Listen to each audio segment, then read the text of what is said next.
Welcome, everyone, to the Sith Dominion podcast. I'm your host, Dr. Dana Martin. With me this evening, we have Debbie and Zane. Cam will be joining in a while. Hello, Debbie. Hello, Zane. I'm going to take a different approach because my attitude in the beginning of the show, I made a lot of mistakes and we just started. So we're just gonna have a nice chill evening. How's that? I mean, there's nothing like saying, "All right, start stream 5, 4, 3, 2, 1," and we're all looking at each other. I mean, it's beautiful. And Zane's like, "Oh, I got it." Yeah, we'll blame that on you, Zane. No, hey everybody, welcome to the Sith Dominion podcast. I'm real excited. This is like gonna be my favorite episode because we get to focus on dark side, Anakin's move into Vader, all within the Revenge of the Sith, which is by far the best prequel, 100%. And if you think otherwise, Easily. go find Get outta another here. planet to live Get on. out. Yeah. Go to I mean- Alderaan. Oh wait. Take your box of Alderaan and go home. Oh, you can't. Oh, too soon. Oh, take your box of Alderaan. You know what? There's something about this episode. I thought, growing up, we Debbie and I, am gonna say, we've looked forward to the things that occurred in that movie our entire lives, to see them played out either animated or on stage. We needed to see it because we didn't truly know. That was faux pas, but the authors steered away from telling those pieces of the story, as well they should. Lucas had already told them, don't do it. And while he had some control at Del Rey and at the other, he was like, do whatever you got to do. My movies are canon. But people were still trying to respect some of that. So I always thought that was cool. But yeah, before we start doing all the little bits of news and whatnot, just high level, Revenge of the Sith, you guys said, yeah, you dig it. Andrew. I missed. What we got? Also, my favorite Star Wars film. Wait, what? What year did this film come out? 05, I think. Holy cow! Was it 05? Yes, No yes, I feel old. No, there's no way. I was born opening weekend for 07? 07, 08? I have a story. My Revenge of the Sith story. 05. Again, we waited our entire lives for this moment of this saber fight between these two, and I was interrupted. And I will tell this story not on this show, but I will tell this story. Yes. I know, right, Cam? Better vibe without that one guy yapping about how. Man, the sequels. Talk about one of the best. We hadn't even gotten to that set of shows. So high level. I mean, yeah, it's one of the best. Yes. I mean, if you think otherwise, like I said, you're ridiculous.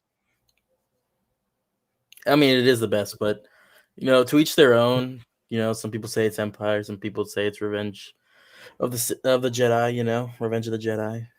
Well, I have favorites in each trilogy. That's how I go by it. This is the one that's my favorite for the prequels, Empire for the originals, and then Force Awakens for the sequels. I'm down with the Rise of Skywalker. I feel like you've got that arc finishing up with Ben Solo / Empire is the GOAT. It is the second best. It's my second best Empire. It is the second best. We can agree on that. It is the second best. It is. The first Revenge of the Jedi, 100%. Yes, Revenge of the Sith. Yes. Revenge of the Jedi, however. I mean, Revenge. On that note, just some news for the show. We've been working on some merch. I told you guys that I'm really close to having that because I want us to have shirts when we go to College Station Comic-Con, so we can kind of promote our show to all the college students here at Texas A&M. And our next several shows, we've got some guests coming. No, I haven't. I don't know. I have cotton mouth already, and so my tongue feels like it's filling up my mouth. I haven't even barely. Oh gosh, just stop. I'm not taking off the shirt, Cameron. So next week we are doing Rogue One from the Sith perspective. Yeah, I'm really excited. The problem with next week is we will be missing two of our co-hosts. Cameron will not be here, nor will Zane. Now, who is running who is running the scroller now? Zane, Debbie, Not whichever me. one. Okay, both show me your hands. So we'll have two folks gone. I have not. That just kind of hit me today. Really understanding that we're not going to have, but Debbie and I. And while Debbie and I can absolutely carry a show, we have before. Anyone want to come bail me and Debbie out of being just her and I on a show? No, it would be absolutely awesome like it was last time, except this is Rogue One, and I know people are gonna like. I would love to hear more ideas about what's happening from the Sith perspective from others, right? We get, I think, a little more of Vader behind the scenes and things, which I've got some thoughts on. But I'm excited. I think it'll be a fun show. You might see if Fur wants to come on, because I know that's his favorite movie. Okay. Yeah, we'll get I'll reach out to Fur. Fur, if you're watching, Darth Zane, see if you want to pop on the show. Oh, and if Cam's not here, then you two can't say things that aren't equal. So, because last time Fur was here, I don't think they agreed on anything. So, and that was great. It made for great for us. We were just sitting back watching. Great content. I don't always agree with Cam. Who does? Oh, is he still watching? Did you say that? It wasn't me. Did I do that? Did I do that? All right. So after the 3rd, which is next week, we have Rogue One. Then we're gonna do the OG trilogy: A New Hope, ESB, and ROTJ. No, not everybody. Come on, Cameron. We love you, Cam. Yeah, absolutely. He knows. He actually, takes this, I think, a little more seriously than I do. He gave me a ring to make sure I knew he wasn't going to be there, and I really appreciate that. Zane, it's like, oh, he told me 2 weeks ago, and that's all I get. I don't get the reminder. He's like, hey, I have a show, sucker. I'm off. All right, I'll let you know, like I'll let you know before, and I'll let you know like a few days ago. Oh, yes, you did. By a few, I mean more like a couple, but there's a difference. Right. We have a couple of guests over the next few weeks as well. On the 10th, we have penciled in Alex, and once we are sure, we'll talk a little bit about Alex probably next week as an introduction for the following week. A New Hope, Alex. And for ESB, Janae is coming back on the show. Janae for ESB. And then the last week in September, we will be doing Revenge of the Jedi, Return of the Jedi. And for that, I think we have Andrew coming back to that show. So I'm excited. We've got a bunch of folks coming, and yeah, we'll definitely reach out to Fur and see if he wants to pop on. And yeah, if you want to jump on to Andrew, I guess you can. Just kidding. Andrew. I love when I know, right? I love it when Andrew's on. He's just a baby. I know. It's good. I always want, like, I've always been, and Zane could probably attest. I mean, when I'm in a position where I feel like there's opportunity with younger folks to be a certain way and be an example and whatever. So I feel like that when he's on the show, and I feel like I have to watch my mouth and not say the things that my mouth wants to say. I know. I can't say I'm the youngest by a lot. Yeah, I know. You're younger than my son, I think. By So like a year. anyhow, we're really looking forward to those shows. I don't know that I've ever really sat down and looked at these from a more dark side point of view and the happenings and goings ons that were occurring in those films. So it's been a fun ride. Any news on the horizon to discuss? I think the cancellations. I believe there was even more cancellations or announcements of things. But one of the interesting pieces that we brought up on the show before, and I don't want to beat a dead horse here, but the slate of films and shows that Disney Disney Plus, whatever, is releasing.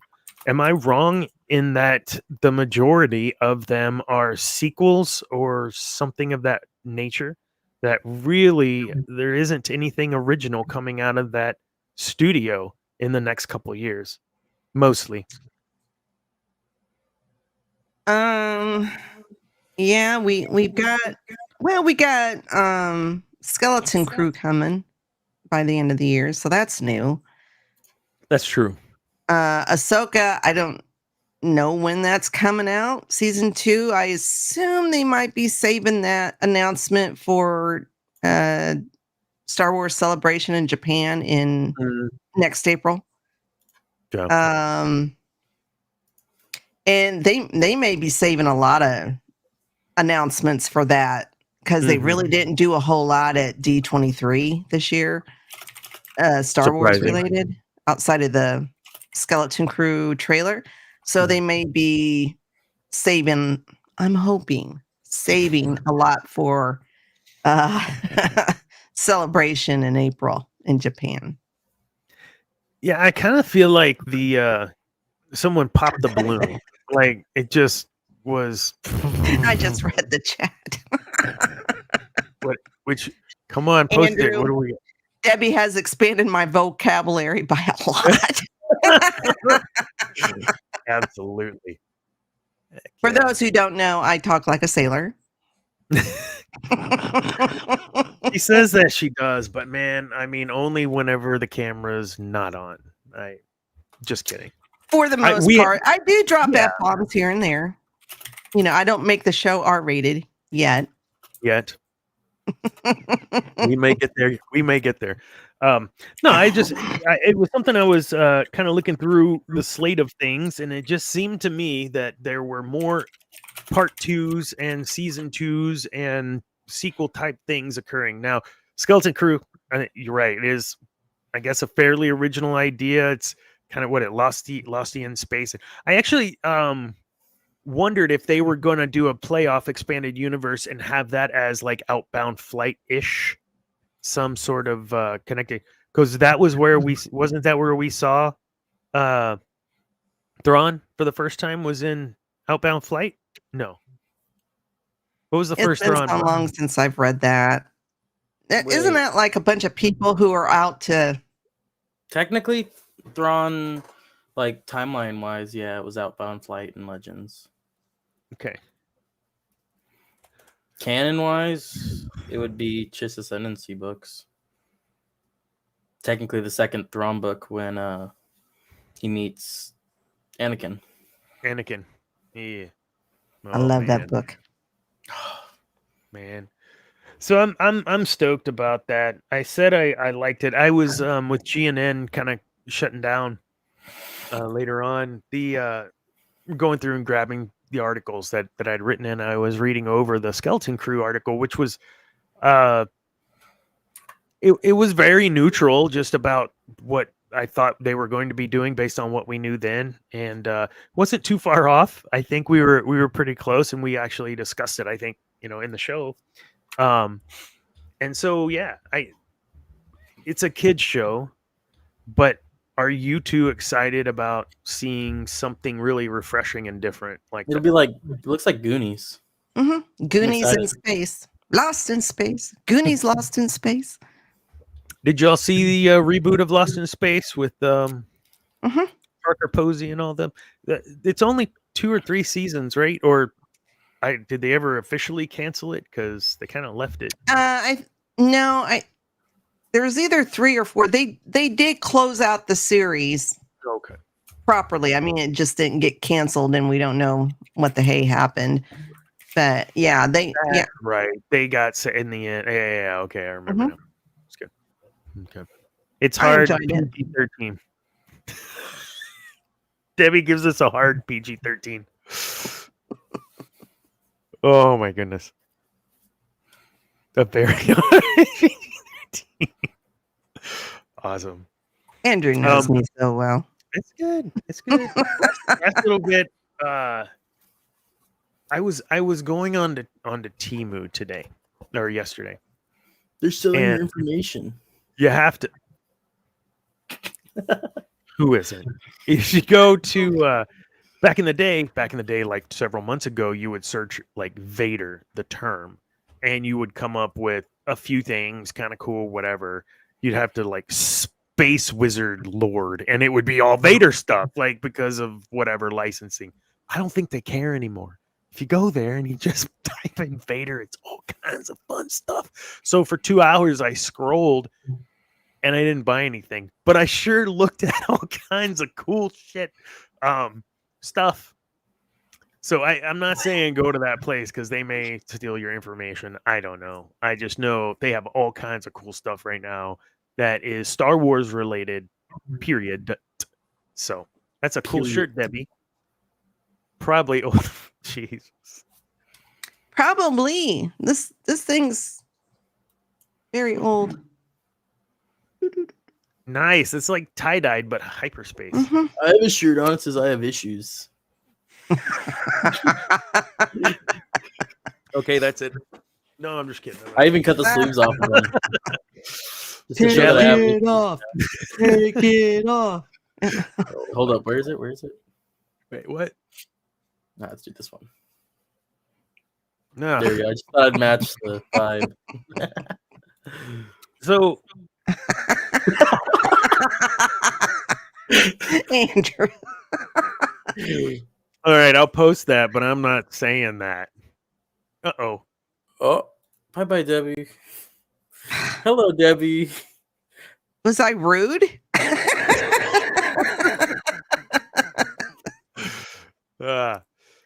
I didn't even say any cuss words to get us kicked off.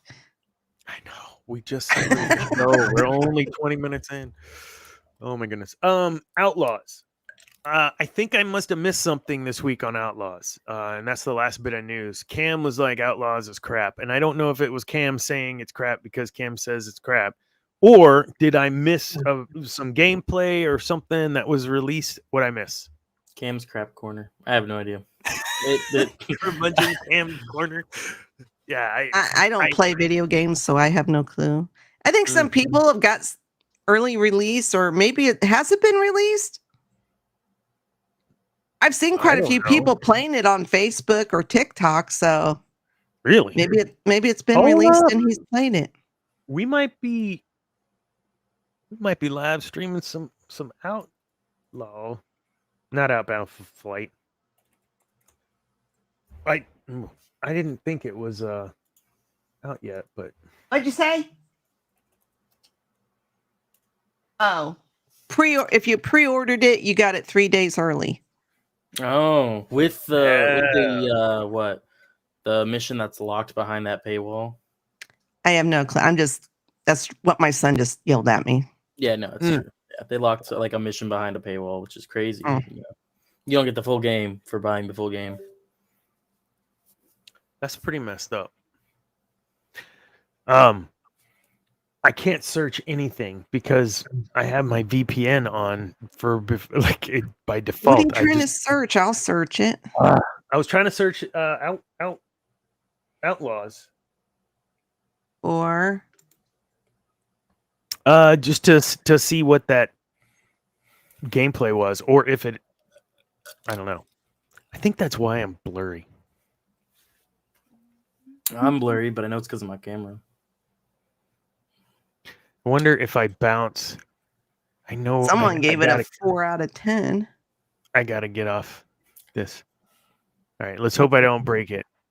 And I seen Star Wars Theory was playing it earlier this morning. I don't know. The gameplay looks kind of fun. It's just, is it really worth it? Is it really worth $130 for a full game? Because I mean, that's what you get for that much. I mean, think about it. Not that much money. Everything's locked behind a paywall. If you don't, you know, what I mean? Sorry, a full game 3 days early. That's my bad. It's only So maybe 100. that's what's happening right now. It's only 100, 110 for the normal full game. You know, with the And I kept saying pass it's and the just a extra mission reskin. and And you don't even get a physical copy, right? Mm-mm. Yeah, that's bullshit. It's First like cuss word of the night. right? No, you've already cussed twice more. No, this is like your one F. third. That's what it was. We get one F because we keep this PG-13. If I bounce, I'm coming right back. I swear to you. Don't bounce, Dana. What if I bounce? We're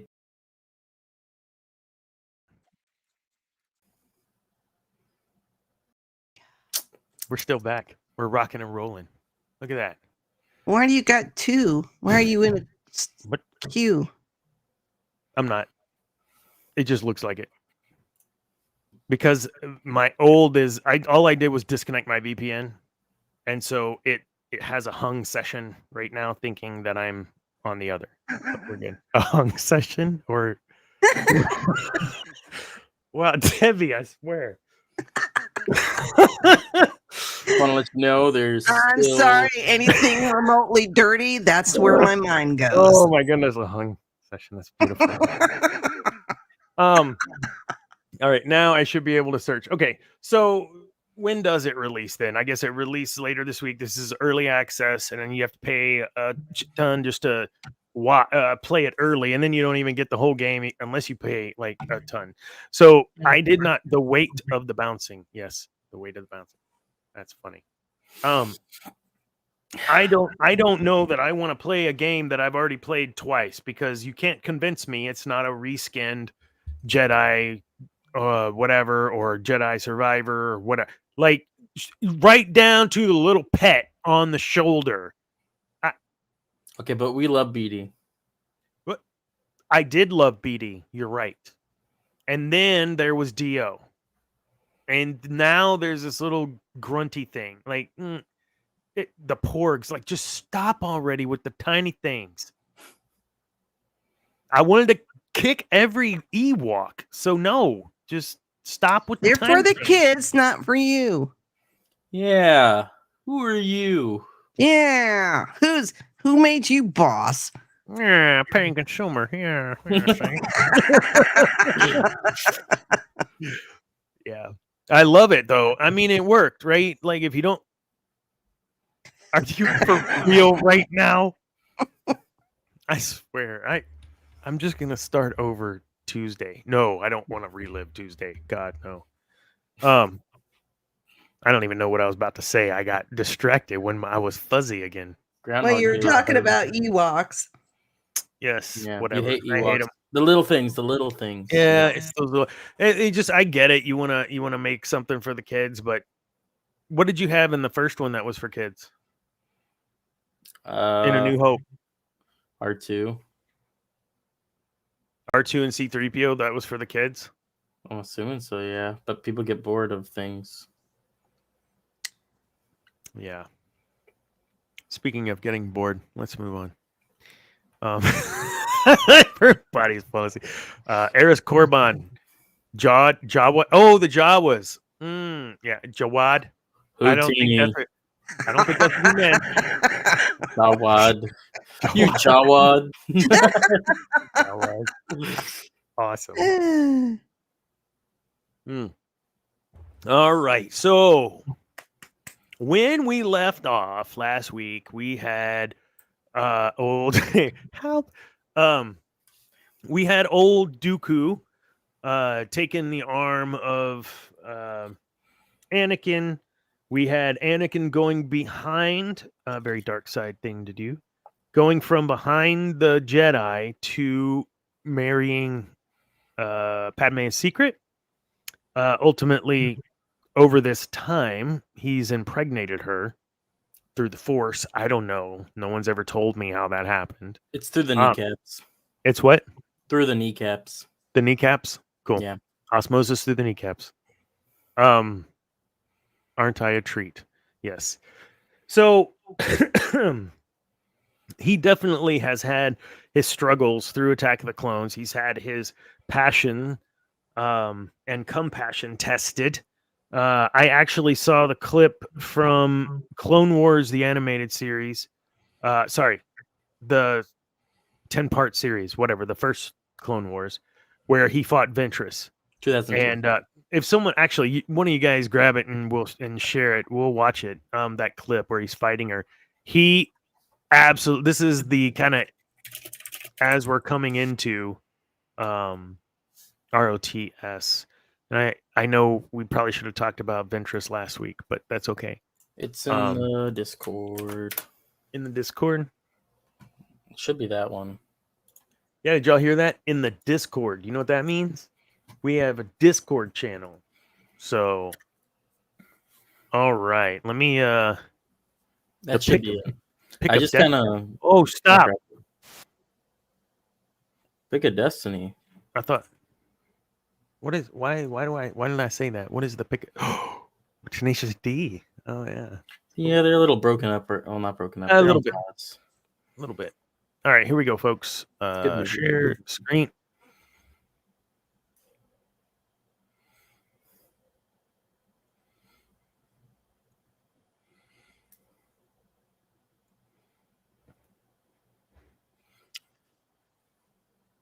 All right, we got it. What's up, guys? This is my coffee maker. What? No, go ahead. All right. Hey, is that your shirt? The choices we make, the actions we take, moments.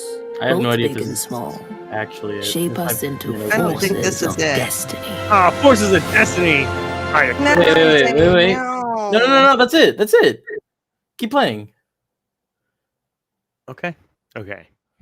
This is what I wanted to talk about, like as we're moving into Revenge of the Sith. That moment. So I felt that it would be worth sharing or looking at this because let me stop that. We saw that in the movies in Attack of the Clones when he lost his mind. When he lost his mind with the Sand People, right? Like he just went ballistic and whatever. I liken it to that. I don't know what you guys think. Hold on 1 second. I know that. Was this a defining moment in his path to the dark side? Yes or no, and why?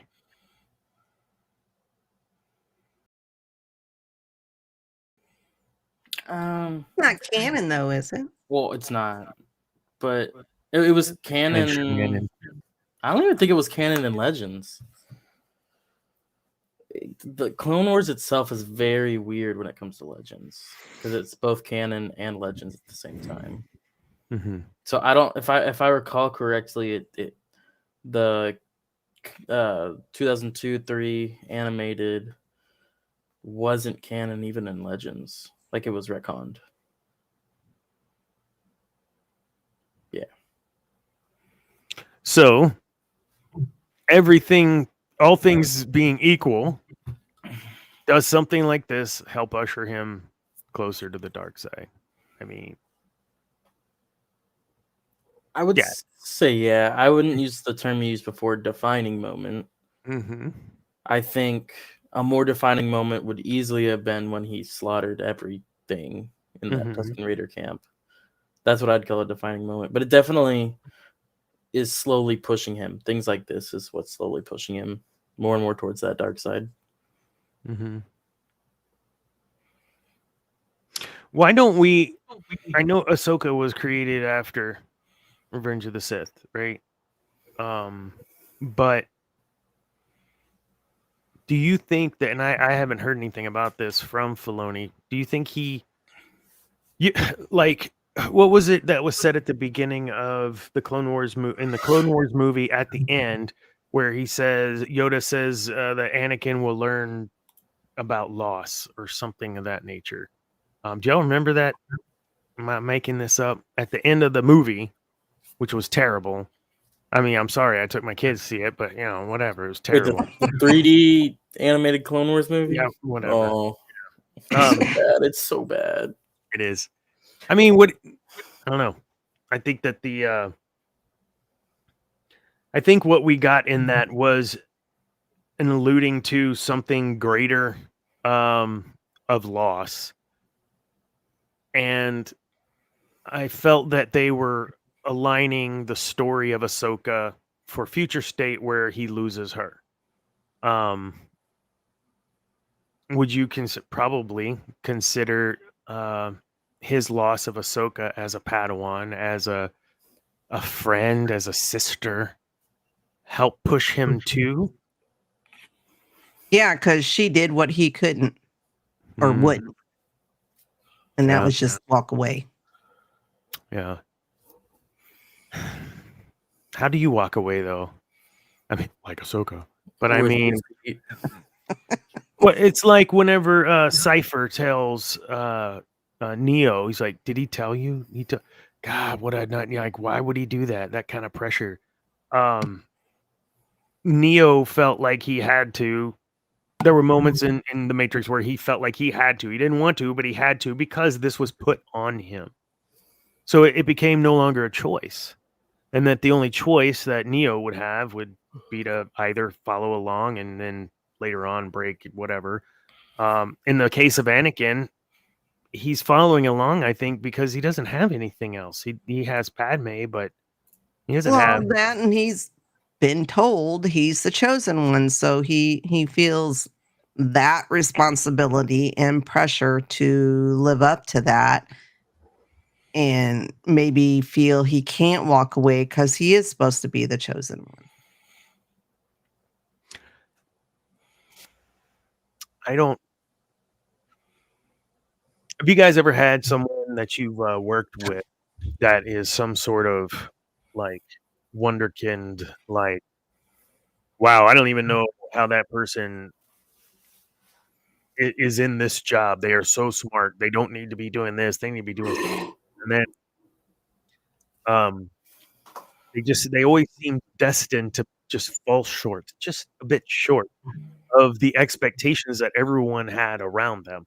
So here you've got Joe, we'll call him Anakin, I don't know, who has these expectations to live up to. Everyone thinks he's wonderful. He's doing a good job, but he's just falling a bit short on what he's supposed to be, who he's supposed to be, the feelings and thoughts he's supposed to have.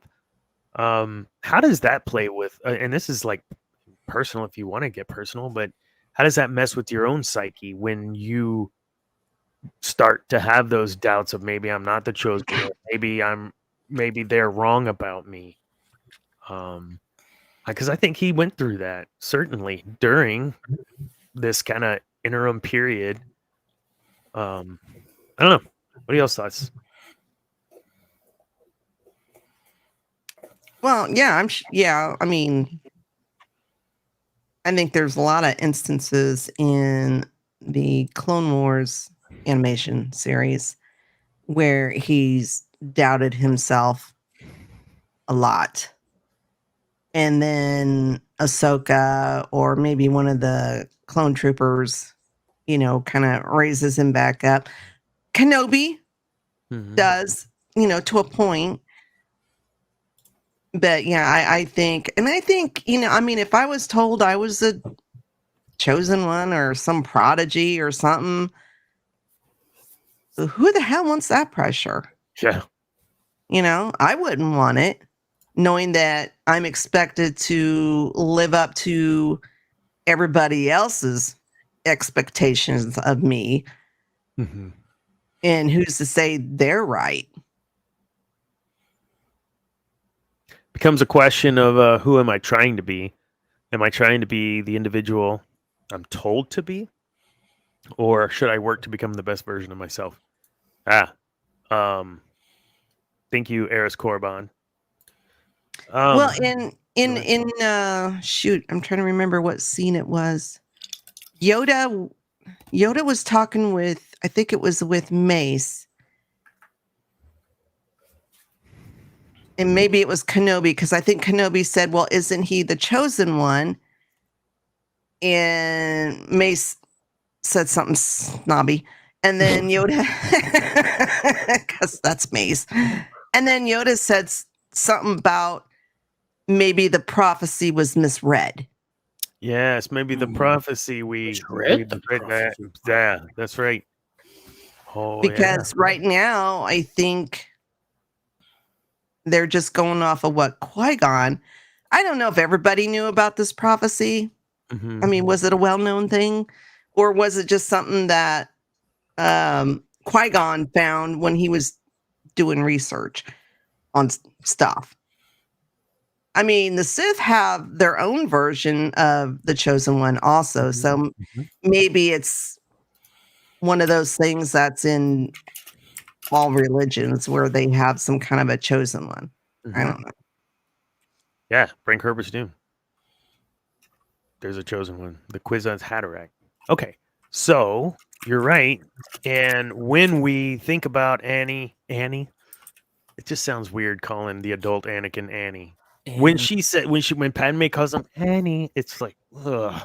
You called him that when he was 10. Oh, like, oh no, just no.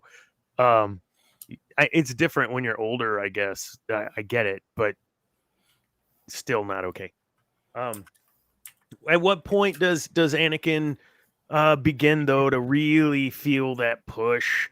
And that seduction piece, because I think when we heard the seduction of Anakin Skywalker, what does that mean growing up? We had our own kind of imagination of what that might or might not pertain to. When he's in the opera, the space opera with the things, I think that's a clear example of the quote unquote seduction of the dark side. But I think it's even more so before that. There's moments when he's looking at Padme the way a Jedi should not look at a woman. Yeah, baby. Jedi on the street, Yeah. sip in the sheets, baby. How you doing? But even so, I all jokes aside, very possessive. He's looking at her like, you're mine. Like, you're not. It's beyond the compassion, and it's now passion, and you're gonna live because I don't care if you're whatever, we'll fix you and we'll keep. I know we Bride of Frankenstein, maybe, I don't know. I just felt like that was a huge thing for him, being like, there's a reason the Jedi say this is frowned upon. And I don't know, what do you guys thought? That's yeah, go ahead. I mean, you even have a couple times before all hell breaks loose where she's, he knows that Obi-Wan's been there. Mm-hmm. And, he'll say, well, why was he here? And it wasn't for anything serious. And this is before the final, way before the final showdown. But, I mean, you can tell that, he doesn't like it that Obi-Wan comes over to discuss something with her, whether it might be, maybe it's something to do with the Senate. Who the hell knows? I mean, because she's about the only person in the Senate you can trust, because we know everybody else is under Palpatine's influence. Yeah. Oh, that's an important point. Deleted scene, right, with her and Mon Mothma and Bail Organa, and like that meant so much. So yeah, it totally I could totally see Obi-Wan being that. And then in Starkiller, that they kind of lean on him too, don't they? So I know that's the video game, but still, they always need some Jedi, it seems, to have at their side to help them, but the Jedi are neutral, whatever. No, I'm with you. I think when he moves into that phase of that relationship where he's having those dreams, where he's looking at her very possessively, and it does become more what I'm going to do whatever it takes, and not in a loving, compassionate way, but in a I will destroy a mountain and whoever else is in front of me to save you from this imagined thing that now we know is probably implanted by Palpy. But Palpatine watched him grow up, right? Palpatine was his confidant and friend. His dad, where he didn't have one in the absence of Obi-Wan, because they didn't go on every stinking single solitary mission together as Padawan and Master. That's just not what happened. And so, yeah, how does that play into it? I'd love to know y'all's thoughts on how that those separation moments from Obi-Wan plays into his. You may have kind of alluded to my point already, Debbie, by saying that Obi-Wan many times kind of curbed him, kind of got him back on the. And he's that guy, right? Obi-Wan, but was Anakin? Do you think he could have? Obi-Wan could have done anything different?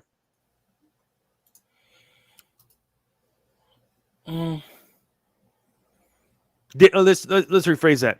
Did anything that Obi-Wan do, aside from maybe meeting Padme on the side, not as a side chick, you know what I mean?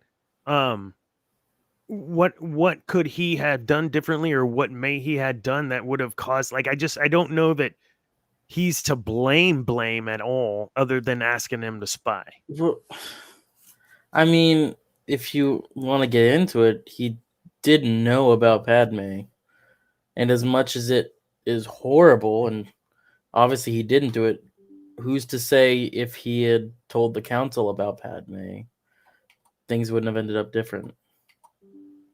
Because that's political suicide. She's a senator again, and she's dating or married to a Jedi. Mhm. You like that from my vantage point. I don't know. I would think they would not want to have that out, because it would destroy the Senate, destroy the Jedi. You would have this big isn't that what we were talking about with the Acolyte, right? How big of a scandal would that have been that there was a Sith, versus how big of a scandal would it have been that Padme Amidala and the Chosen One were knocking boots, creating babies? Well, I mean, I think if, this is my opinion, I think if maybe Anakin had confided in Obi-Wan about, his love for Padme, they're already married. If Obi-Wan would have said, you know what, go do you, go live on Naboo, just walk away. Things might have turned out differently. If Satele didn't die, do you think things might have turned out differently all the way around? Satine, sorry. Well, I mean, he told her, if you would have said the word, I would have left. Yeah. Talk about a monkey wrench in that whole Chosen One and all of. So here you have Obi-Wan for passion saying he's not going to look over. I don't know. I don't know that Anakin wouldn't have turned sooner if Obi-Wan had hung on to her and walked away. I think he would have turned sooner. And I think it's telling. He says, Obi-Wan, he's like a father to me. Like, he's pissed. He can't live up to, like you said, the expectations. How do you deal with that? He didn't deal with it very well. He's kind of lost his shit. So looking at moving into where he tells or he discovers. So he's in the meeting with Palpatine, and Palpatine drops that little nugget, and Ian McDermott is just a brilliant actor. And you see him like say it and go, oh, like, oh, what's he gonna do? Like, he's totally just psychotic dude playing the part, like seducing him, and I can save Padme, with the knowledge that I have and all the things. And I think that shocked Anakin, because I don't think Anakin had told him. Because he, as soon as Palpatine says that, he goes, "What did you say?" Like, how the hell did you know that? Right. I think I had always thought he kind of manipulated. I didn't say that right, but anyways, Anakin's dreams. Y'all know what I meant. But somebody, I can't remember where I read it, but somebody said that Palpatine did not have that power, but he could sense the dreams that Anakin had. He could sense them. So I thought he was giving him the dreams. Well, that's what I thought too, but somebody else said that Palpatine did not have that power to manipulate dreams. But he did have the power to sense. So, yeah, because I don't think Anakin had said anything to him at that point. I think in that moment, too, if we flip it around from a Sith perspective, we have arguably one of the greatest Sith ever. Finally throwing that out there. Like, finally saying in confidence to only Anakin, it is who you say I am. Like, and his hand, so that is his hand was flinching, to not because he has some, like, he was acting to shoot out, like he knew because of the scene and he's gonna shoot him out later, and like just the flicking of the hands, like, what's wrong with his hand? Why is he doing that? He doesn't do it any other time except for right then when he's about to freaking maybe Anakin's gonna cut him from behind. He doesn't know. And I want to ask about that. So from the Sith perspective, he's got Anakin in this moment that he's decided to drop some tea. Is that risky? Yeah. But I don't know, man. Like, what made him decide that was the moment? What made that be so critical to, because that was critical to the entire fall. Well, I think because you were talking about that scene from the opera, okay? And of course, he tells the story of Darth Plagueis the Wise. And he specifically emphasizes he could even save others from death. And I mean, he really emphasized that. I mean, Anakin's not even looking at him, but Palpatine is.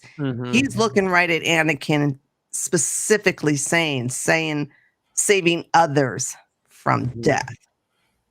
And I think kind of that was his maybe testing point. And, when Anakin says, well, where can I learn that? And he said, well, not from a Jedi. So I think Anakin probably passed that test right there. And so I think he felt, after, knowing what he knows about Anakin's dreams, I think he might have been a little iffy on the situation, but I think he knew how it was going to turn out. Or, sure, go ahead and turn me over. We'll see how that goes.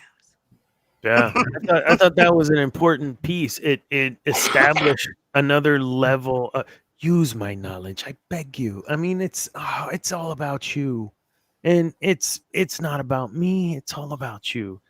Totally played that card. Oh, you're so wise, Anakin. Yeah, go and tell, as you should. Go tell. But he wasn't certain, and that's why he was ready to, like. I thought that was just a really cool scene too. Above and beyond the opera scene, I thought that scene was very telling about where Anakin was still trying to do the right thing. Well, and he did by going to tell stupid Mace. Even though he knew that secret may be lost forever, he didn't care. At that moment, he didn't care. He did what he was supposed to. You're right. But he also had, of course, I'm not sure how that would have turned out if he would have tried to attack Palpatine right then and there. It may not have ended well for Anakin. I don't know. I don't know if he would have been able to get the jump on Palpatine. But then again, it's like, well, how's Palpatine going to explain Anakin's death in his office by lightsaber? Yeah, that's true. Zane, what are you deep in research over there about? A lot. I mean, what are your thoughts on that piece? Let's move it though to so he goes and tells Mace, right? And Mace and company are all gonna go, like the cavalry, we're gonna go take care of business.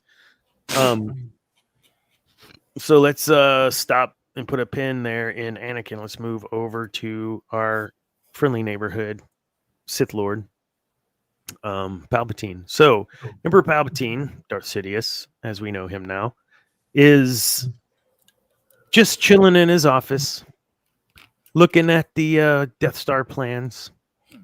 Yeah, I know how this is all going to play out.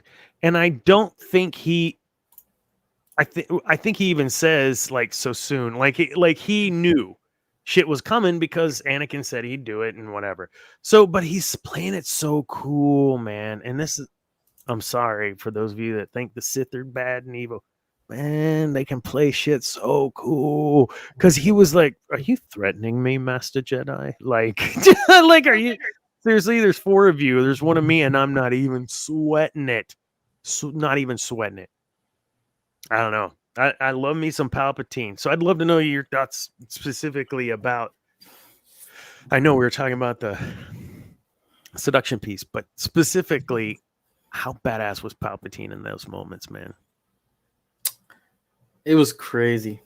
And I think what makes it even more insane is just knowing everything that happens after and reading about everything that happened before. Hearing how meticulous he was with his planning and how much influence he had over the Senate, how much he did all this, and he really covered all bases. The only thing he didn't account for was Anakin losing. Yeah. Yeah, we'll get to that. In that scene, you have Anakin. I mean, still trying to do the right thing, right? He's beaten, so we think, and I guess we'll never really know because I don't know if Lucas has ever expounded on that, or is there something in the novelization that expounds on it that he lose the duel, or was he faking the that he got disarmed? Like I don't know what the truth is in that. Do y'all? Who got disarmed? Whenever Palpatine was disarmed by Mace, and not Mace being disarmed. No, God, that was a little bit later. So terrible, Dana. Hold on, let me pour some more wine. That was that's not okay. You might need to. That's right. Oh yeah, we're on YouTube. We're good. Yeah, that was all a ploy.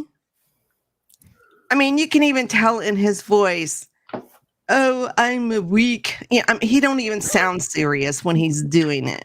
Anakin, I'm weak. I can't hold it much longer.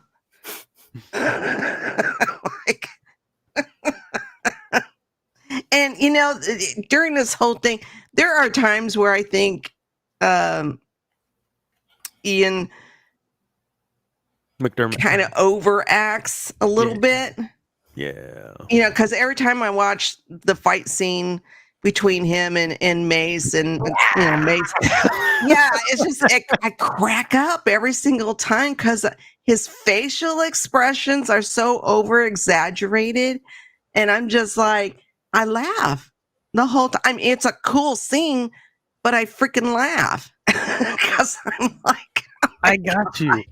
I've always felt that he is so awesome. Like, he is my absolute top Sith Lord. But when you see that, I think the goal was to make him like drunk with power and just shows how mad he is, how nuts he is.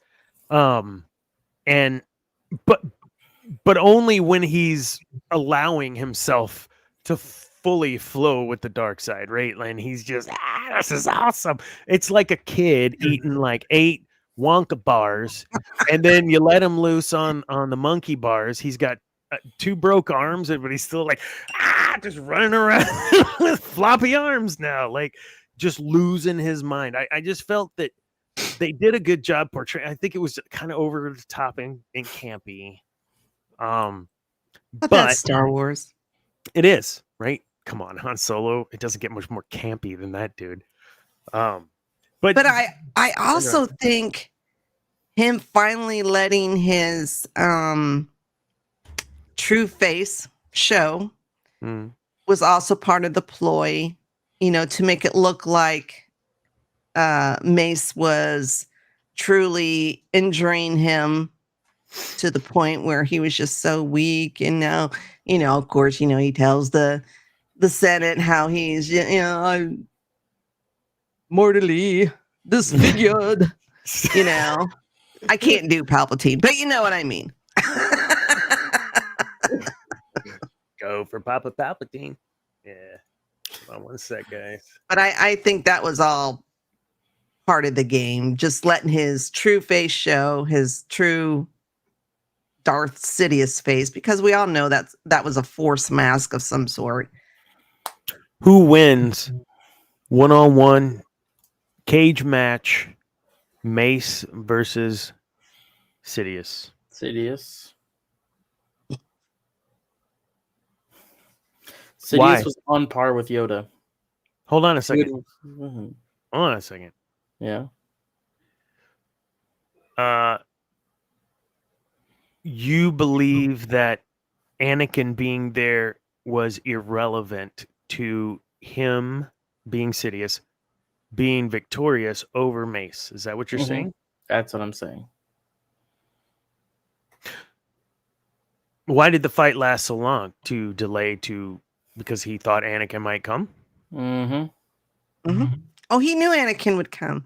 Oh, yeah. Because he knew Anakin needed that secret to save Padme. Sure, he went and told the Jedi, but the longer it went, gave Anakin more time to second guess himself and think, no, damn it, I need that. I got to make sure he stays alive and they don't kill him. And so before that, when he's sitting there and he's looking and he's thinking and he's sullen, whatever, what is it that he's thinking? What is he doing? Because I don't know if that's in the novelization. Again, I haven't read it. I think it is. What is he thinking? What's happening there? Because that to me seems like an absolute moment of turning, because he is going to assure that Sidious remains alive and be tried, not for any other reason than he wants to say, Padme, I need him, he says. Not, he should stand trial because it's the right thing to do. That's not what he said. He said, I need him. I think that's an important piece of dialogue there. yeah, it's been so long since I've read the novelization, but I would imagine, he's lost his mother. He's going to lose Padme. And of course, we don't know at this point, but he'll lose Ahsoka. 3 women who were very important in his life. And he's getting ready to lose the 3rd one. All right. I'm going to go out on Although he doesn't realize it's because of his own actions, but he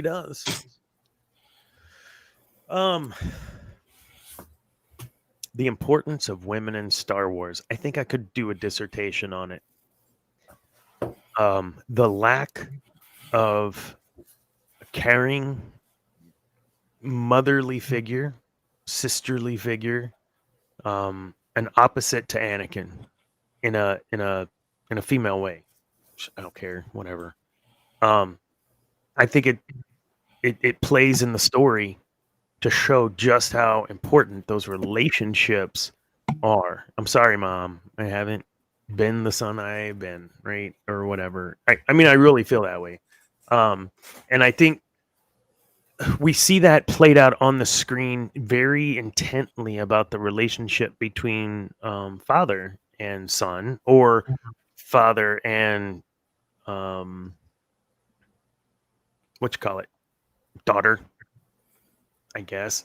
But we don't see the mother piece except for Anakin saying, "Okay, I don't want to leave, but okay, yippee, I'm gonna go away," and then comes back and slays people.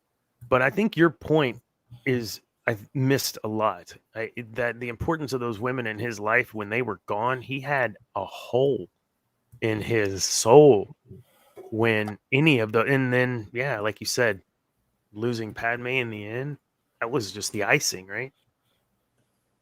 Could he have come back if if that hadn't occurred?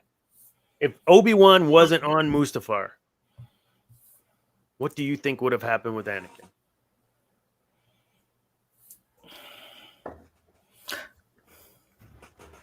It depends because if Kenobi wasn't on Mustafar, that means Kenobi's going to go against Palpatine. Yoda's going on Mustafar. You think it was a one for like they had to go and do it that way? They knew they had to. So I Did think Yoda think that he could beat Vader? Yeah, but I think from Yoda's perspective, he is the most powerful Jedi. He needs to go after the Emperor. Arrogance, I tell you. Arrogance. Although I don't think any of them could have beaten Palpatine. Yeah, none of them could have. See, I don't know. I don't know because I think in his prime, had his legs not been cut off, I think Anakin would have stood a chance. But it would have cost him the light inside him to do it. And I feel that way about Mace too. I think Mace could have beat Palpatine, but it would have cost him the light. 900 years of being not 900 years of being a Jedi, but for the 100 plus years of being a Jedi, or whatever, you know what I mean. He Yoda, I don't know that he would have walked the tightrope the way Mace was able to, or do those things. I think he was, even though arrogant and blinded and stupid sometimes, like he believed and he was all in on the ideology. What? A long time. When it says a long time ago in a galaxy, a long, long, long time ago. Okay.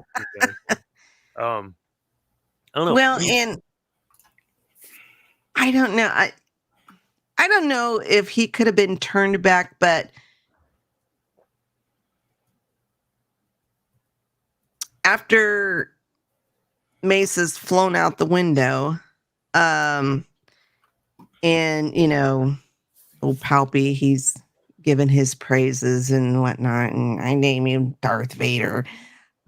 Darth Vader. You can, what was that? Yes. You can see he instantly regrets what he has done. Instantly. I mean, he says it. What have I done? Mm-hmm. He regrets what he did. I don't know. Say nobody went to Mustafar outside of Padme. Do you think Padme alone could have turned him back? I think come with me. Only my new powers can save you. All those things. I think she maybe could have, but the instant Obi-Wan appeared, it was over. So I have to think that maybe there was a shot. There's still good in him. That's what she tells Obi-Wan. And he wouldn't have choked her because Obi-Wan wasn't there. Maybe they would have had a cup of tea and talked it out. No, No. it's got Earl Grey hot. Yeah, I mean, Wrong fandom. yeah, dude, I love me some Earl Grey. That's my jam. Yeah, I think it's just so interesting the way that these things happen in the story, and we talk about relating to real life, relating to business, and it's what we like to do on the show. And you make a great point about the moment when he took off Mace's arm, realizes what's happened. He says, "What have I done?" In his mind, it's over. Like there is no redemption. Like he just it's his fault. It's all his fault. It's not. It's Sidious's fault for orchestrating it.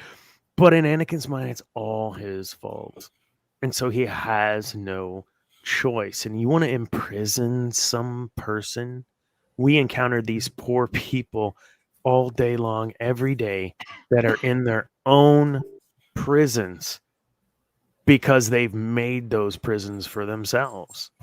Anakin made his own prison by assuming the actions that he had done were unforgivable. I don't know what y'all think of that. I just think that's a huge moment in the movie for that. So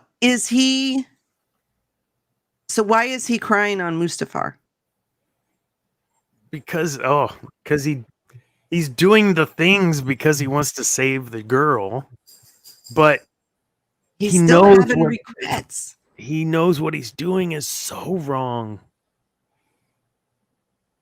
He knows what he's doing is wrong, and he's rationalizing when he says, I've brought an end to this. I mean, it's arrogance and whatever, but it's also him, I think, wearing his mask already.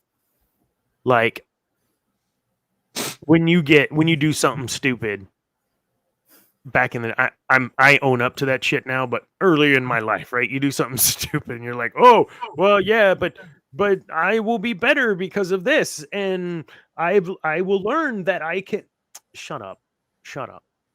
Because you're trying to make a rationalization saying that you're going to do things different. Like only my new powers can save you. I have brought peace and whatever to my Prosperity to my Yes. new Freedom, justice, and some prosperity to my new empire. But even it coming out of his mouth sounded ridiculous. And it sounded ridiculous because that's not Anakin Skywalker. And to say that in that moment, Anakin Skywalker was not there, bullshit. Bullshit. And Obi-Wan knew it. Well, Obi-Wan knew it until he tried to for real kill Obi-Wan. And then I think Obi-Wan was like, that's it. Well, there was, because I was watching the final duel, because I watched this over the weekend. Chewie. So I was watching the duel, and there were so many times that either one of them could have finished it, especially when they were on the they're out over the lava and they're on that big long tower thing, and they're both swinging from the wires. All Obi-Wan had to do that first pass, cut that wire. Anakin would have went right in the lava. Anakin could have done the same thing to Obi-Wan. I don't think either one. Well, we know Obi-Wan didn't really want to kill him, and I don't think Anakin did either. I think they were both fighting themselves. I was about to say their own inner demons. Yeah. Yeah, because, well, like Obi-Wan says, you were like a brother to me. And Anakin had said before Obi-Wan went to Utapau, that he was like a father, And so, yeah, I don't, there was just so many chances before the tower thing where they were swinging. There were so many times that they could have offed each other. They just didn't want to. They couldn't until Anakin pressed it. I mean, though not blood, Anakin was his son. I mean, that's all he knew as a father was Obi-Wan. All that he ever knew as a kid. What other Padawans did he have? Obi-Wan. He didn't, because he had Obi-Wan straight. Well, he had Anakin, and then Anakin had what you call it after the trials for. He got Ahsoka. Who did? We had one after. Did the Jedi Masters not have to have Padawans? I don't know. This is lore. I don't know. Well, I think it's because hardly anybody was at the temple.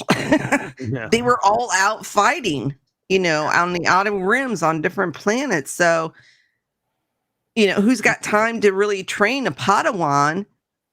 Well, I guess they thought Anakin did, when they gave her. You have to think he was Ahsoka, but by the time Anakin was knight, I mean, he was basically assigned to the Jedi Council. So Obi-Wan Kenobi had to be a general as well as someone on the council. You just don't have time.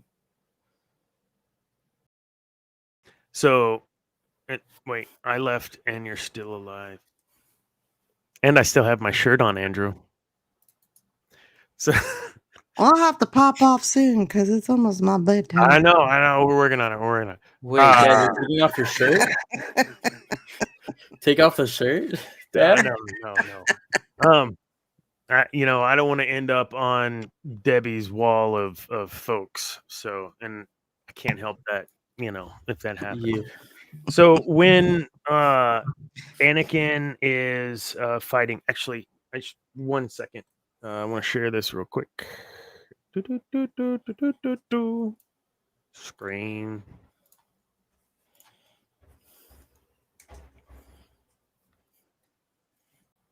Oh, that sound. I saw your ship. What are you doing out here? I was so worried about you. Obi-Wan told me terrible things. What things? He said you've turned to the dark side. That you killed younglings. Okay, hold up a second. I had forgotten about that. So how do you rationalize this to your wife that she just killed a bunch of kids? I mean, well, he can't even look her in the eye when she said, Obi-Wan says you've turned to the dark side. He can't even look at her. And what does he do? Deflects 100. Yeah, doesn't look at her. Totally deflects the conversation to, well, talk about Obi-Wan. Well, we're talking about you. Because of Obi-Wan. I love that line. It's about us. Us. He knows. He been known. He wants to help you. Silly woman. I think it's funny. I'm pretty sure she totally I knew won't that he save knew. you, Padme. Only my new powers can do that. At what cost? You're a good person. Don't do this. I won't lose you the way I lost my mother. I think right I'm becoming here more they powerful could than have any had Jedi more of an ever dreamed exchange of, and I'm doing it for you. To protect if you. he didn't show up. Come away with me. Help me raise our child. Because Leave everything I else think he's behind. totally We still considering can. it. Don't you see? We don't have to run away anymore. I don't know. I think I have he's. brought peace to I the think he coulda Republic. gone. Oh, okay, dumbass. I am Don't say more that. You're messing powerful up my than the Chancellor. argument. Stop. I can overthrow him, Shut up. and together you and I can rule the galaxy. Make things the way we want them to be. I'm thinking about if they ever recast I don't believe Anakin, what like I if they ever did a redo of the movies. James Franco. Obi-Wan What? was Who? Andrew Garfield. That's Anakin. Oh, pfft, no way. I hear it. My vote I was hear for it. James Franco from day one. Nah, I hear it. The voice is so The Jedi similar. turned against me. Don't you turn against me? I don't know you anymore. Anakin, you're breaking my heart. Oh, shut up. You're going down a path I can't So look, follow. I think for real, he's like Because of Obi-Wan. he Because of really. Because of what you've done. What you plan to do. Stop. Yeah, it's over Stop now. Come back. He's like, Love you. man, shut up. Liar! Man, you hoeing around with Obi-Wan. Look, I mean, I get it, Daddy Obi-Wan, but come You're on. with him. You brought him here to kill me. No. That's right. Okay, just Let her go, Anakin. Let her go. I have a question because her against me. Sorry. throughout the movies, well, at least the prequels, you ever wondered how many Jedi cloaks they go through? I know. Because they always have to take them off in order to fight. Do they ever go back for them? Probably not.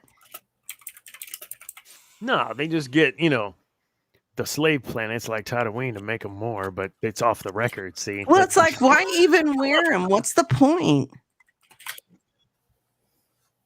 Okay. Outside of looking Oh, sketchy. yeah, I think it's the whole, I'd love to get more into the Jedi lore that exists deep in the fandom, where they have like you can become a Jedi as register religion and stuff, to see what they've kind of done with that, because that's a good question. I think there's a ton we can learn from that stuff. I know it's not canon, but it'd be fun to explore that stuff. I don't know, when you have a character so incredibly, what's the word I'm looking for, intent on fulfilling what he now believes his destiny to be. So I'm going to play the clip at the end here, but before we do that, my kind of last question with all this is, do you feel that Anakin, had he not had his legs chopped off and other arm removed,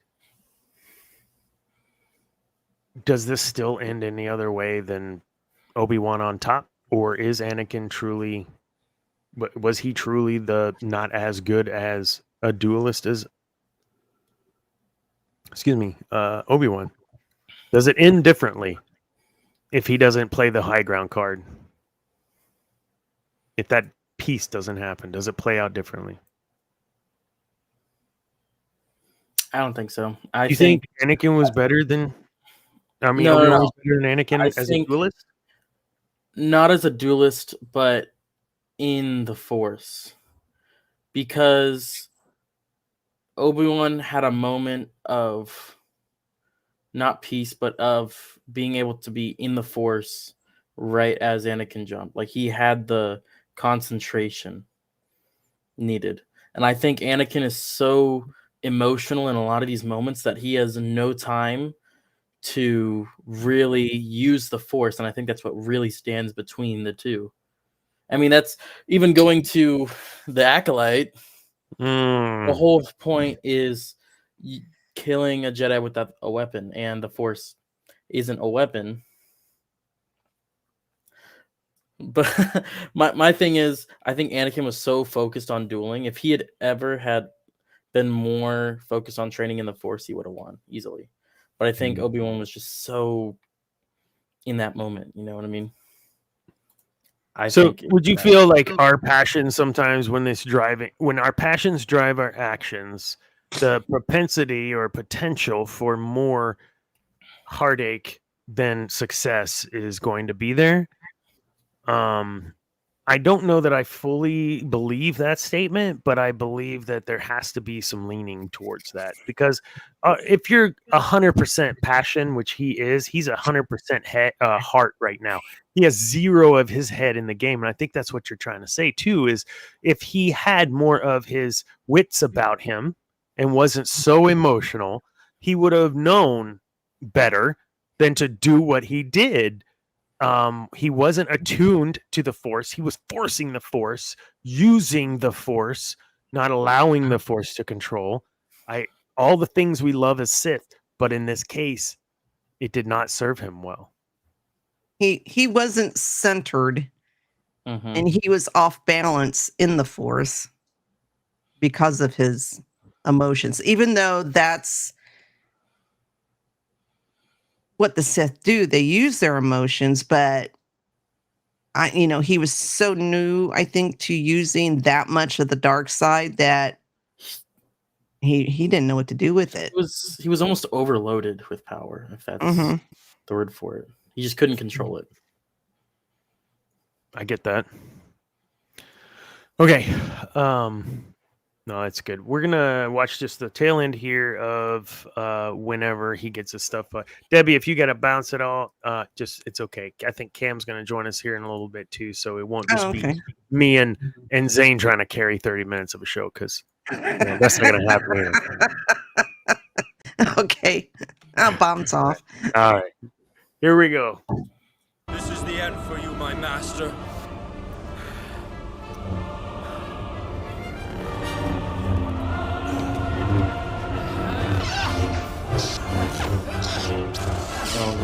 Me here.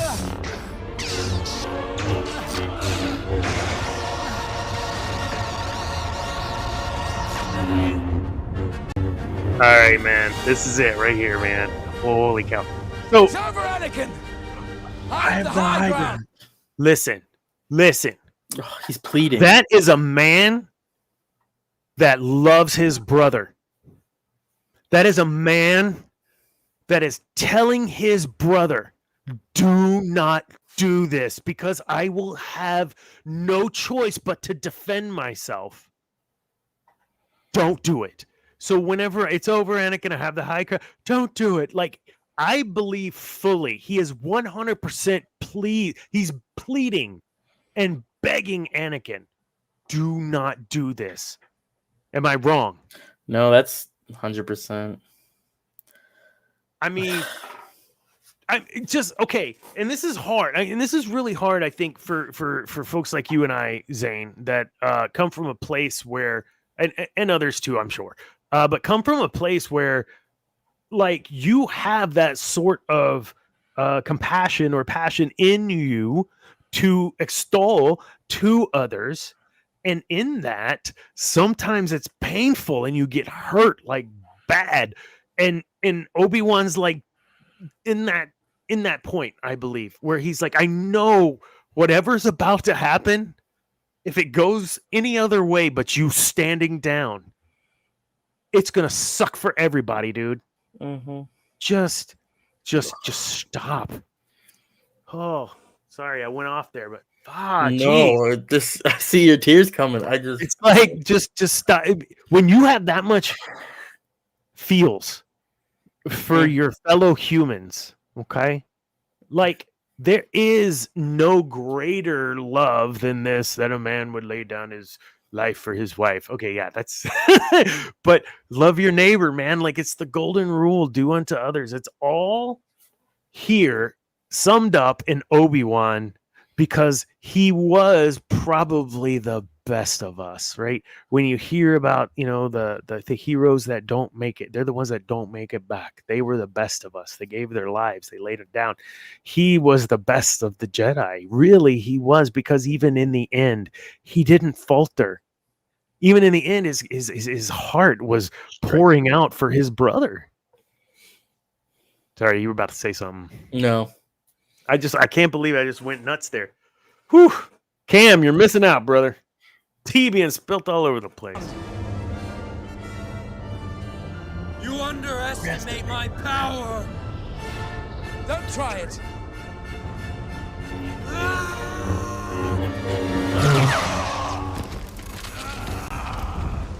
Okay, he just fully watched him roll.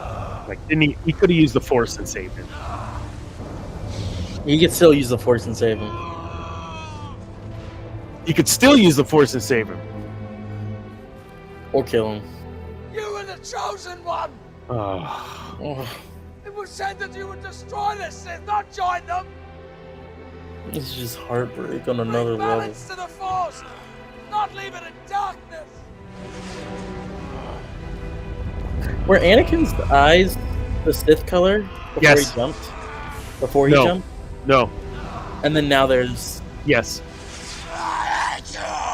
Okay, I'm gonna tell you right now. I'm sitting in the theater. It's 2000 and whatever, and this movie. I'm sitting there, and this happens. Yes, Andrew. Mm. I've had wine, so I have to be very careful and tread very lightly right now. This scene. This is a son turning on his father. This is a brother turning on his brother. This is an employee turning on his boss. This is every single solitary turning on moment in all of history in one statement. Anyone who knows Dr. Dana Martin knows the word hate very seldomly falls out of this face, because I believe that has a huge amount of power, and I'm not going to allow anyone to take that from me and me give them that power by allowing them to know that I hate them. So I don't hate anybody. So when I see this amount, it just rips my guts out. And Hayden, chef's kiss, kudos in this moment. No one can doubt your passion for your craft and the way you portrayed Darth Vader in this moment, because it gets me every fucking time. Okay. Sorry. But before you Talk to me. I'm really focusing in on these eyes here. He had the Sith eyes before, though. Yeah. After he stormed the Capitol? Or Yes. Fun storming the castle. Yes. After he stormed the castle, he was up and he was crying, but he had Sith eyes. Sith eyes. And then during the entire fight, they were normal. Right, because he's with Padme. Well, even his in eyes the are fight normal. versus Obi-Wan. So once you get them, they don't just stay. It's only when you're enraged and full of the dark side do you Sith eyes come to be. Kind of. Well, that's what I'm saying, though. It leads to that theory of they were holding back. He wasn't fully engulfed in emotion, and therefore. No, and you're right. We see it in the novelization or in the novels, and we've talked about these other Sith Lords. You're exactly right. Where if they are, there's a difference between the moments that they are, I don't even say attuned to the dark side. Like they are, funnels. They're pipelines for the dark side. When you get to that point, I think is the Sith eyes, right? And even Palpatine didn't always have Sith eyes. They only occurred in moments. Mm-hmm. Maybe I'm reading your statement wrong. Well, I'm just saying that throughout the entire fight, if you can call it that, we were talking about how it really seemed they were pulling their punches. Mm-hmm. There were multiple times where each could have killed each other, and I think the eyes are almost a lead into that, where Anakin was pulling his punches, whether or not he realizes it. He wasn't using his full thing. He wasn't fully emotional in that way as he is right now. Yeah, so when he first gets to Mustafar and he kills separatist leaders, he's screaming, but it's almost like an anguish cry. Like he's hurting that he's doing this. And so he's doing it, so he has this kind of maybe level of evil. I don't know. This level of attunedness to the dark side funneling. Because he just goes through and chops everybody down like they're nothing. And so, yeah, in order for him to do that, he had to lose himself in that moment, because Anakin Skywalker never would have killed younglings. Anakin Skywalker was the guy that looked out for and protected clones. So it truly was a death of Anakin Skywalker in a sense. And it's in these moments that we see his eyes, maybe, that we realize, yeah, this is why Obi-Wan says he's Well, more then you are machine. lost. He's like you're gone. You're not. And he tells Luke the same thing. And this is why I think you're absolutely onto something there. I just went Yeah. off again, but yeah. Well, no. I think in words to make it easier, it almost feels like the Lucas is using these eyes to almost show this is Vader. This specifically is Vader in his full control. Whenever the eyes are normal, it is Anakin is still in there. But whenever you see the eyes, that's whenever you're Sith, you're channeling that dark side energy, and you're just overflowing with that, which is Darth Vader for him. And so I almost it really is. It really seems like in this scene they're pointing to the fact that Anakin is dead. Yeah. Per se. I mean, I'm not going to go into it now. We can talk about it after dark. But I mean, even in I've been there, right? Like not losing limbs, but certainly losing pieces of me, and losing pieces of me in the face of people that I trust. And so, regardless of what the truth was, my truth, regardless of the facts, my truth was X, and I felt maybe as Anakin did.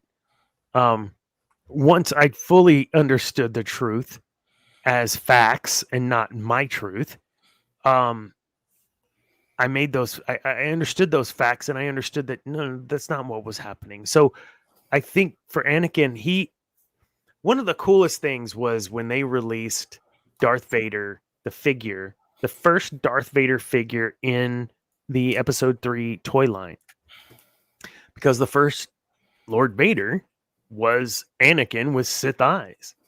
And for us growing up, we didn't ever even, I didn't ever really think about that. Was there a time that he was Vader without the armor? Does it make a difference that he was Vader before the armor, Zane? I think it totally does. It shows that Vader isn't just the armor. You know what I mean? The armor, you could say, is a personification of who Vader was. It really is that dark, scary, you really don't know what's happening in the mind. But you made me cry, dude. I truly think that it wasn't the suit. It's all here. It was just the personification of it. So we know in ROTJ that he's redeemed, whatever. But he's redeemed because he took off the mask. So Anakin's fall is putting on the mask. His fall is those eyes. His fall is, what have I done? There is no redemption for me. I might as well go all in and just this is my life now. And this is the same thing for people in the criminal element. I absolutely know people who've served some good time. And my folks that I know, it was just situational.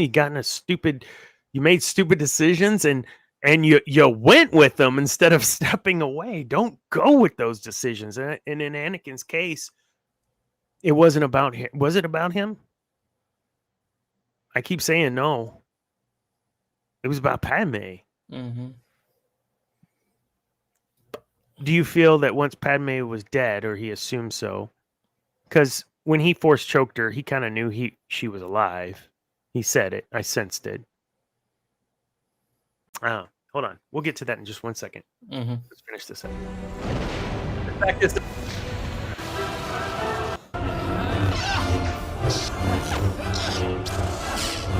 We can spend an entire episode just on the fight. I know.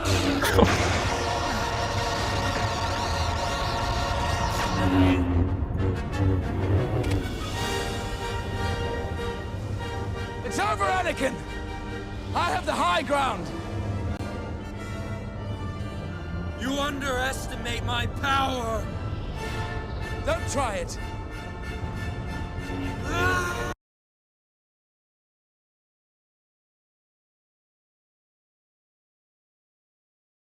totally pleading right now.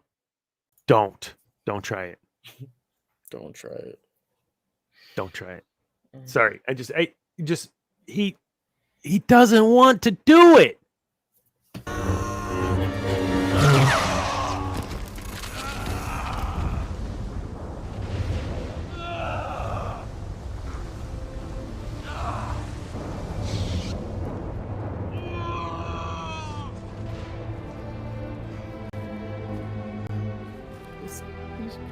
You were the chosen one! It was said that you would destroy the Sith, not join them! Bring balance to the Force, not leave it in darkness!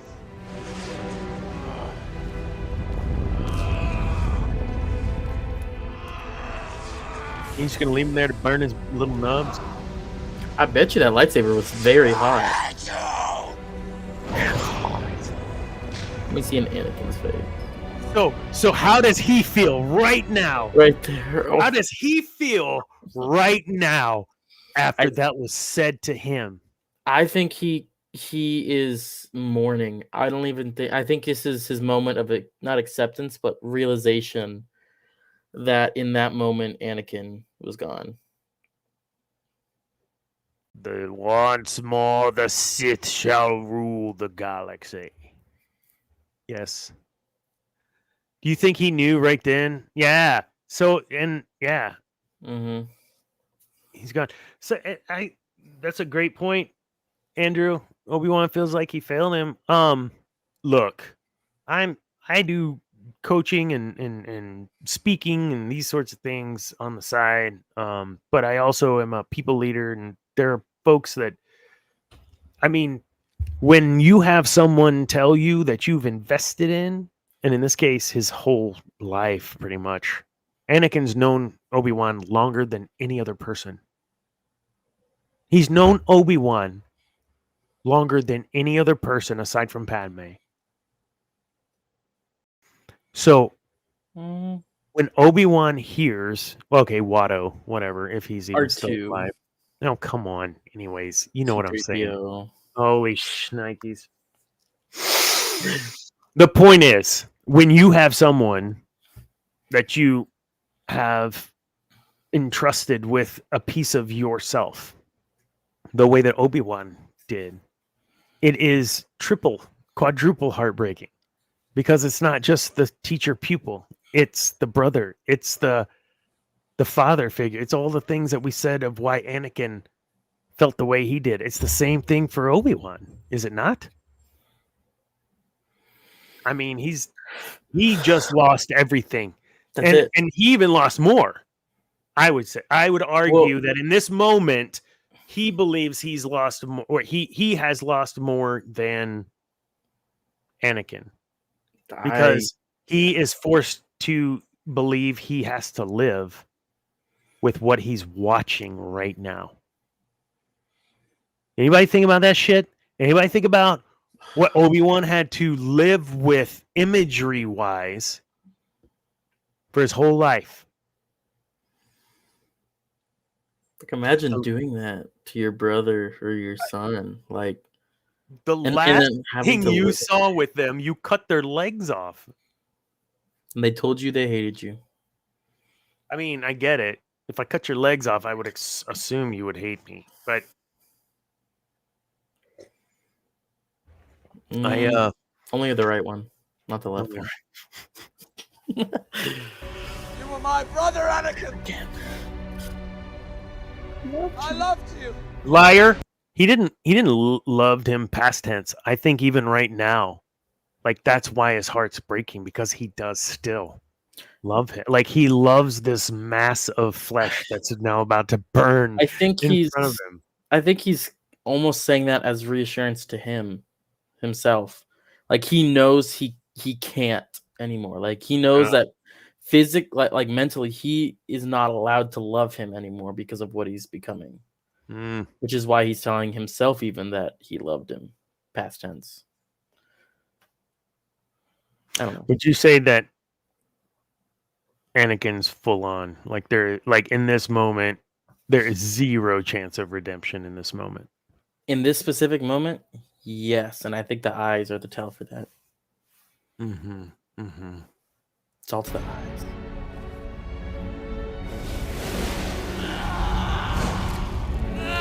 That was tough to watch, man. Yeah. Well, and he never cries for help. Okay. And this is my point earlier. Like, he knows he effed up. He's willing. He doesn't scream. He doesn't beg for help. He doesn't use the Force some way, somehow to do something. What does he do? He just takes it. Yeah. Dana's not going to cry on this episode, but damn, dude. He felt so unworthy of anything that he was willing just to let himself burn to death. Knowing full well what we know about the Force, he could have figured out a way to extinguish that quickly. He could have. He's freaking Anakin Skywalker, one of the greatest Force users ever. I don't know. I think he was hoping he would die. Yeah. And had resorted to the fact that he was going to die. Which means that by his survival, now he's pissed at the world because he didn't die. Mm-hmm. Which is what Jerkface wanted all along. Am I wrong? No. I know, I probably shouldn't use that word. What face? No. I don't know why you're trying to get me kicked off. I'll put that up again. Obi-Wan feels like he failed him. Yeah. That's tough. The last bit here for Revenge of the Sith. You said we could do a whole series on this. I agree. I think there's just so much material here from a Sith perspective. We talked about the Jedi a little bit, Obi-Wan, of course, because of the relationships and whatnot. But I mean, the focus has been on Anakin and his fall and his turn. And the last kind of bit for this is, I'm not gonna play it because it's dumb. No, like is she safe? Is she like seems in your yeah? Oh, Frankenstein. I get it because he just got those legs. He doesn't even know how to use them. But that was a little terrible. But I don't want to talk about the scene from a cinematography or directing or whatever perspective. I want to talk about it from a Sith perspective. So from a Sith perspective, that was just fuel that Palpatine was given Anakin. Am I wrong? So talk to me how that potentially would have fueled him even more. And I know it's been it's wah, wah, wah. Boom, boom, boom, boom. Cuckoo. We're doing all the game show sounds. Where was I? Geez, really? This is what we're doing now. I think that certainly we know he did that on purpose to kind of, but we also know from the video game that did he have her body, or was it like a holocron? Like, what was that in that? Do you know that cutscene in the video game?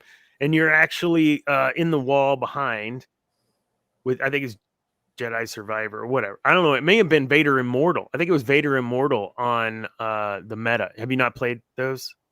Dude, they're sick. So there's this whole thing where Vader is we'll talk about that next episode because I think it takes place right around Rogue One also.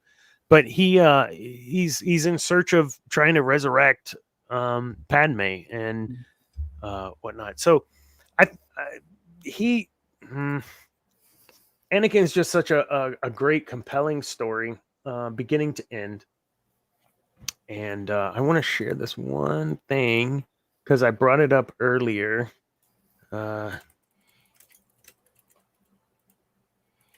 I got into it about this picture with some friends of mine way back I'm going to open in its own tab. I don't know. It's on DeviantArt, and you can find it. I'll share this real quick. I said open this. I said, open sesame. Open the blast doors. Close the blast doors. Close the blast doors. Open the blast doors. You idiot! You captured their stunt doubles. I know. I know. Puppers in the All back. right, here we go. We're gonna share the screen. I know we still got. I'm trying to get off here. We only got a couple minutes, but let's do this. This photo. So I kind of got into it a little. Oh wait, I got to show on stream. Yeah, you do got to show.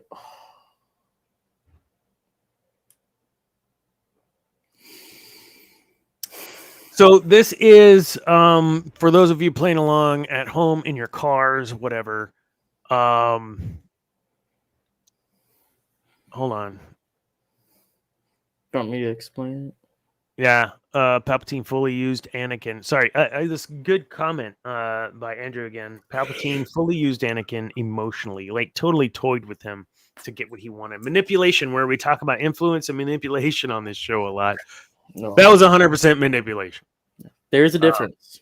There is. So yeah, talk to me. You want to talk about this? So the argument that I got into a couple of times about this photo was that it was not an accurate depiction of quote unquote Darth Vader.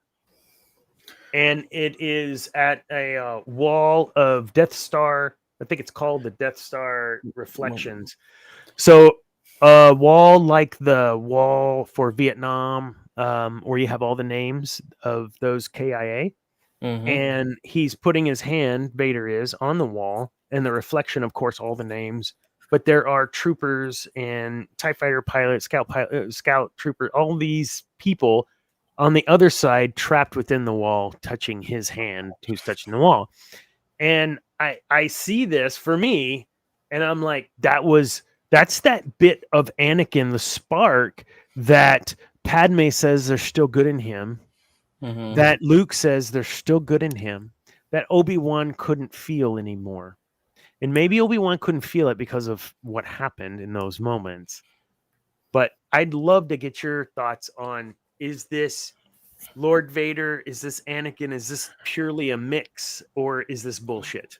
Well, first I want to say it's BS because we have seen in countless comics that he never cared for the personnel of the Empire, and he left.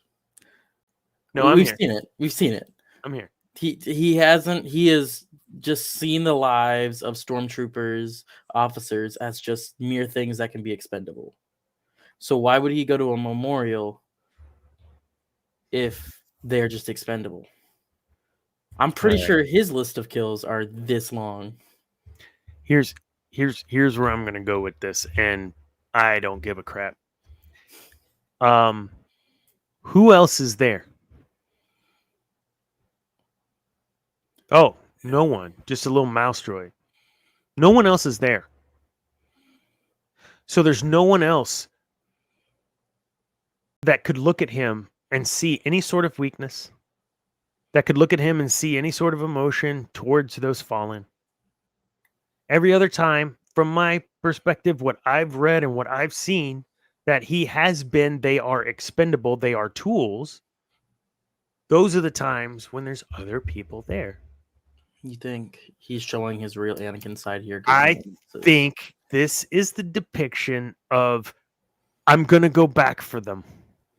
They are doing their job so you can do yours. I think this is that piece of him that remains. I like that. I can see that. Because no one else is around, dude. That's why I felt that way. A quick off topic. Down in the bottom, that's a Palma flag. That's a what? Palma, P-O-W-M-I-A. Oh, just nice. so you can. I just thought it was a cool detail. Anyways, Yeah. I can see what you're saying, and I know he was more Anakin whenever he was in that chamber, the meditation chamber by himself. There were those times. Yeah. And that's why I didn't like when people saw him with his helmet off. Because that was almost like seeing the inner He looks a lot like a baby. Well, I mean, we've been talking about how the Vader suit and the mask specifically was the personification of Vader, putting that mask on. And so when that mask is off, you know, yeah, you lose that sense of power and fear. I mean, he rode in one time on a freaking TIE fighter. I mean, the dude has a flair for entrances, and did in the Clone Wars. They really played on that in the Clone Wars with the character. Man, this has been super fun. I still feel like we kind of barely scratched the surface on stuff we could be talking about from this Sith perspective. I believe we did a good job trying to look at this from the Sithy side. So I appreciate everyone's involvement. Andrew, everyone else on the show this evening. Yeah, super cool. We're going to jump over here in about probably 5 minutes, 10 minutes. I'll jump over to Discord for a little while, depending on who all shows up, how long. Cam may jump in there too. He didn't make it to the show, but that's okay. Some people, we don't make money off this show. So we have real jobs, and those real jobs pay. So remember that we are still trying to get to that 100 on Facebook. So if you're listening in your car or on your mobile device, whatever, on Spotify, iTunes, etc., that well, not iTunes yet. The Apple is such a pain in the ass. Whatever. Now I really won't get on. But we even started the YouTube podcast. So because I think Google Podcast is going away, so I jumped over to this. I didn't even set up on Google Podcast. If you guys are listening, jump over to Facebook. Just give us a follow. We appreciate the likes 100%. Don't stop that. But we need 100 followers in order to be able to broadcast there. Within our YouTube channel, if we can get 3,000 hours or whatever of viewership and like 1,000 followers, we get monetization. So yay, that'd be awesome. I'm not doing this for the money yet. I'm doing this just for the fun. I'm doing this for the money. I know all that I pay you. So much, guys. The salary is insane. Can't wait for more people to be part of the cast and crew. I know, right? Crazy. I do want to, for those of you that maybe even stumble on this later on, hit us up, follow us, like us, subscribe to us on the various socials. Reach out to us in a DM and we'll give you the link, early access to the Discord server. At some point in the next few weeks, we'll be sending that out probably to several people because we will make it an actual public server. It is a public server now. You can find it. It's listed. But we'll send out and get all that going. So in the meantime, we have other shows. It's a faux pas. There are other shows that we are partnered with, such as Geek News on the Geek News Now network, such as Geek Gauntlet on Geek Gauntlet on Saturdays, where Janae is a part of a lot of. So is Kat, who's been on the show. So are you on the show? No. Okay. Andrew, Janae. I think I already said Janae. Kat, Debbie, of course, and Janae, David Furr, or Dr. Zane or Darth Zane. Yes, I said Janae. We've said it like 5 times now. Janae, and she wasn't even on the show tonight, like even watching. Great, Janae. Thanks. There's what? There's MCU Mondays. MCU Mondays. You catch Debbie on that with Doctor or why do I keep saying Dr. Zane? Darth Zane. I'm gonna ask and Fur, just hit me up. Like, yeah, we'll totally get you on the show next week if you want. I don't want to carry the show with that. Well, actually, Debbie would carry the show because all I do is babble. Is there ever ones on? Is there even one on Wednesday? No shows on Wednesday. But when shows do drop on Wednesday, it's usually War of the Stars with Mark and Garrett, Mark Tolley and Garrett. Garrett was on our show 3-4 weeks ago. Also, and author too. Don't forget, check out his books. So Cantina Happy Hour on Thursday. Happy Hour on Thursdays. Yep.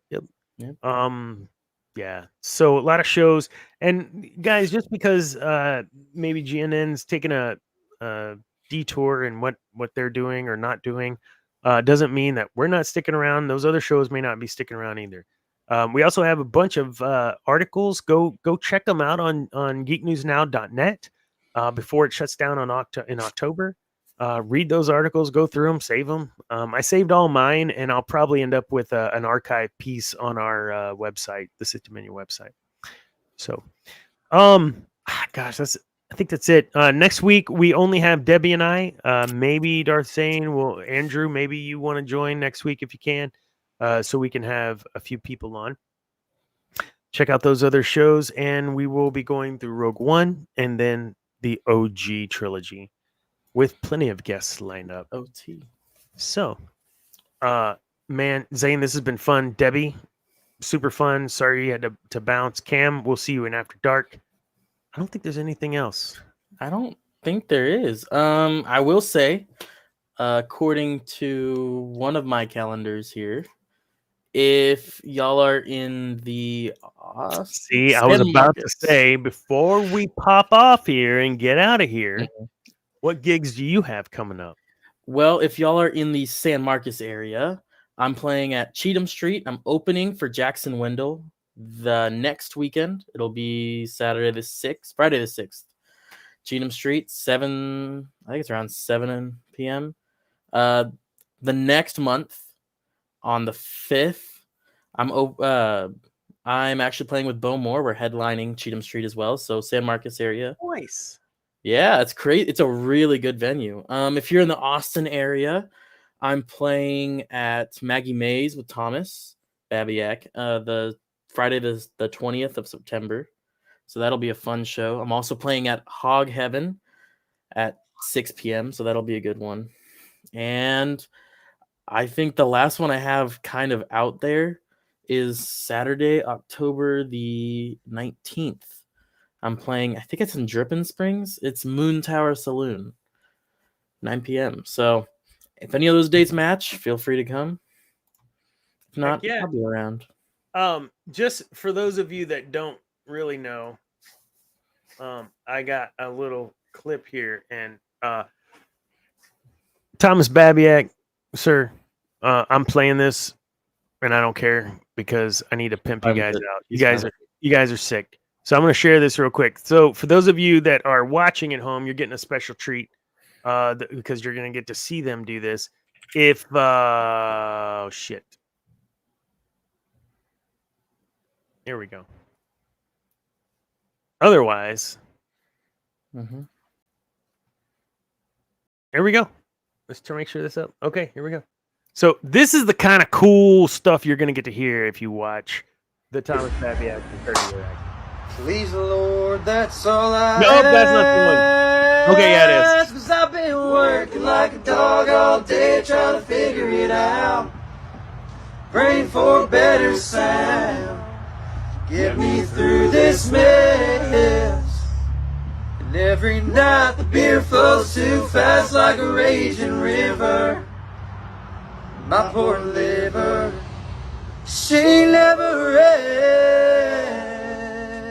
So yeah, man, go check those guys out. How long before you guys get your you guys been doing some recording, right? Yeah, so we did a recording and well, we don't know when we're gonna get those tapes. We're working on just figuring out dates and recording for ourselves by ourselves. Although Thomas isn't he's going to Nashville soon and talking with some people. So I mean, stop by and say you were some of the first people.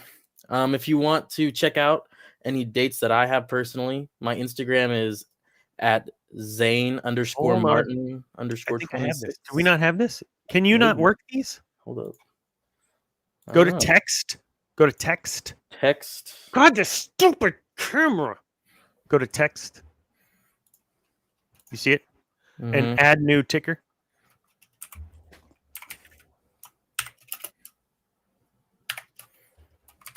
So for those of you that know, I am maybe a history of being a musician.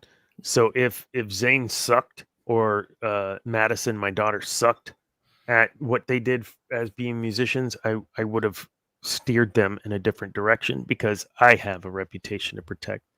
So the fact that I'm supporting them, if you don't know me, doesn't mean shit. but if you do know me, means a lot. Zane, your squad is super talented. It's so fun. I got to see them. I got to see them their very first show, and I have not seen them live since, except through streaming. And streaming, we just put it on in the background and we put together Lego or something. Like it's great. So done doting on my son. Again, my daughter was fantastic. Is fantastic. I don't even know if you even have a Marumba anymore, Madison. I think you're no longer Eris Corban, who you'll see. That's my daughter. I know you, Dr. Dana. Marimba is still in the family. Is Just it? not in Oklahoma. Yeah. Mama Marimba. All right. You know what? It has been 2 hours on the dot. So let's bounce. You know what? It's been great. Thank you, Debbie. Cameron, we'll see you here in a minute. Andrew, jump on too. We'll have some fun. Anyone else want to jump on Discord? You got to hit us on the DM for the early access. Oh, and yes, we will have some merch and some shirts and all that. Hopefully by next week, we'll have a link. You can go get your shit. So remember, kids, peace is a lie. There's only passion, but I can't end this because I didn't set up this properly. Hold on. How Okay. does that work? Now we're ending. All right. Peace out, folks.